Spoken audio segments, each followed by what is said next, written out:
சிட்டில இருந்து வந்தவங்க. நான் கிராமத்துல இருந்து எனக்கு கிராமத்துல எங்க மாமாவை கல்யாணம் பண்ணி கொடுத்துட்டாங்க. என் கொழுந்த வந்து வெளியில வேலைக்கு போகும்போது அந்த பொண்ணை லவ் பண்ணி கல்யாணம் பண்ணி வச்சாங்க. வீட்டுல சேர்த்து கல்யாணம் பண்ணி வச்சாங்க. ஆனா என்ன பண்ணுவானா, இப்ப வந்து நம்ம தெருவுல வந்து லைன்ல தண்ணி பிடிக்கணும், 3 குடம் தண்ணி பிடிக்கணும். அனிதாவா வந்து தண்ணி பிடிமா அப்படின்னு சொல்லிட்டு நான் சோறு பாத்துக்கிட்டு இருப்பேன். அதுக்குள்ளயும் பாத்தீங்கன்னா தெருவுல உள்ளவங்க லைன் தண்ணி எல்லாம் பிடிச்சிட்டு வருவாங்க. இவ போய் குடத்தை மட்டும் தூக்கிட்டே வந்துட்டு இருப்பா.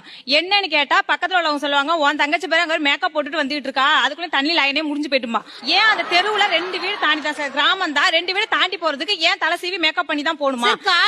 தூங்கி எந்திரிச்சதா போக முடியுமா சார்? ஒரு பிரஷ் பண்ணிட்டு ஃபேஸ் பண்ணிட்டு போறதுல என்ன சார் தப்பு இருக்கு? தண்ணி பிடிக்க போறதுக்கு மேக்கப் ஆமா?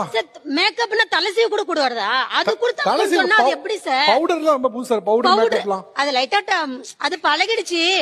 அது என்ன சார் பிரச்சனை? தண்ணி பிடிக்கும் போது இந்த அளவுக்கு மேக்கப் இருக்குமா? இல்ல லிப்ஸ்டிக் இருக்கும் சார், உதட்டுல கன்ஃபார்ம் லிப்ஸ்டிக் இருக்கும் சார். தண்ணி பிடிக்க போகும்போது லிப்ஸ்டிக் போடுற ஒரு ஆள் நீங்க சார். என்ன சார் அப்படி இல்லைங்க சார், எனக்கு ஆக்சிடென்ட் ஒண்ணு ஆயிடுச்சு. தழும்பு முகத்துல தெரியும். அந்த ஆக்சிடென்ட் ஆனப்ப எங்க மாமியார் சொல்லி ரொம்ப ஃபீல் பண்ணாங்க.